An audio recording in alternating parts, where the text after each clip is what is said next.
बिस्मिल्लाहिर्रहमानिर्रहीम। अस्सलाम वालेकुम। पीके फूड सीक्रेट्स में आप सबको खुशामदीद है। आज मैं आपके साथ इमली आलू बुखारे की रेसिपी शेयर करने जा रही हूँ।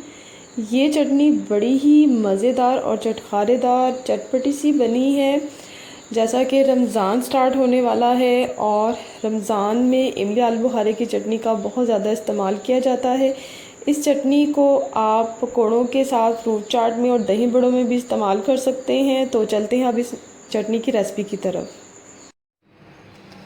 जी, तो इमली आलू बुखारे की चटनी बनाने के लिए ये मैंने ली है 1 पाव इमली, जिसको मैंने आधा घंटा पहले भिगो दिया था। उसके बाद मैंने इसकी जो गुठलियाँ हैं वो निकाल ली थी और इसको मैंने छान लिया था। ये इमली का पल्प अब मेरे पास इस तरह से छानने के बाद आ गया है।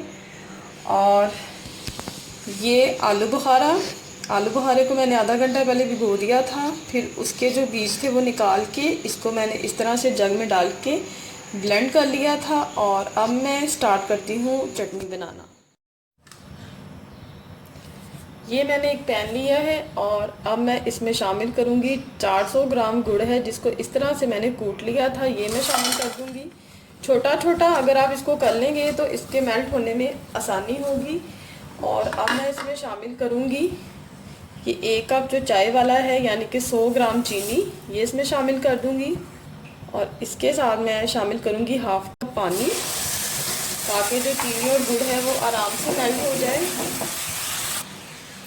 ये देखिए, चीनी और जो गुड़ है वो मेल्ट हो रहा है। देखिए, आंच जो है वो आपने तेज़ रखनी है और इस तरह से आप इसको हिलाते जाएंगे और ये जो गुड़ है और चीनी है वो अच्छी तरह से मेल्ट हो जाएगी। ये देखिए कितनी अच्छी तरह से चीनी और जो गुड़ है वो मेल्ट हो चुका है। और अब मैं इसमें शामिल करूँगी ये इमली का पल्प। बिस्मिल्लाहिर्रहमानिर्रहीम। ये सारा पल्प शामिल कर दिया है।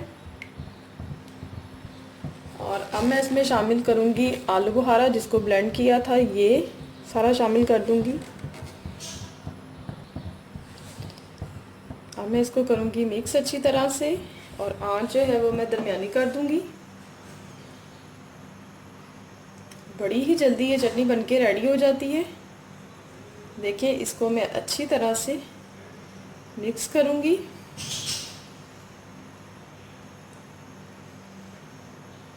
और अब मैं इसके साथ इसमें जो स्पाइसेस जाएंगे वो ऐड करूँगी।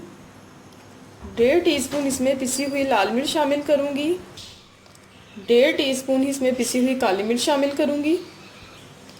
1 टेबलस्पून फूटा हुआ सफ़ेद ज़ीरा और 2 टेबलस्पून सौंठ, यानी कि पिसी हुई अदरक। और अब मैं इसमें शामिल करूँगी 2 टेबलस्पून काला नमक। और इन सारी चीज़ों को मैं अच्छी तरह से मिक्स करूँगी और इसको मैं इतना पकाऊँगी कि चटनी के ऊपर है जो हल्की सी शाइन आना शुरू हो जाए। ये देखें, अभी फ़िलहाल मैं इसको 2 से 3 मिनट तक कुक करूँगी। ये देखें, इसके ऊपर चमक आना शुरू हो चुकी है, शाइन आना शुरू हो चुकी है। तो इसका मतलब है ये चटनी बिल्कुल रेडी है। और अब मैं जो चूल्हा है वो बंद कर दूंगी और ये जो मज़ेदार सी चटनी है ये थोड़ी सी ठंडी करूंगी और फिर इसके बाद मैं बताती हूँ कि क्या करना है। जी, तो ये इमली और आलू बुखारे की जो चटनी है वो आपके सामने 5 मिनट में बन के बिल्कुल रेडी है। और इसको आपने क्या करना है कि इसको अच्छी तरह से ठंडा करना है। इसके बाद आपने इसको किसी एयर टाइट जार में डालना है और फिर इसको आपने फ्रिज में रख देना है। ये आपकी आराम से 2-3 महीने तक ये चटनी चलेगी, ये ख़राब नहीं होगी। तो आपने मुझे अब कमेंट्स में ज़रूर बताना है कि आपको मेरी ये रेसिपी कैसी लगी है। अपनी दुआ में याद रखिएगा। अल्लाह हाफिज़।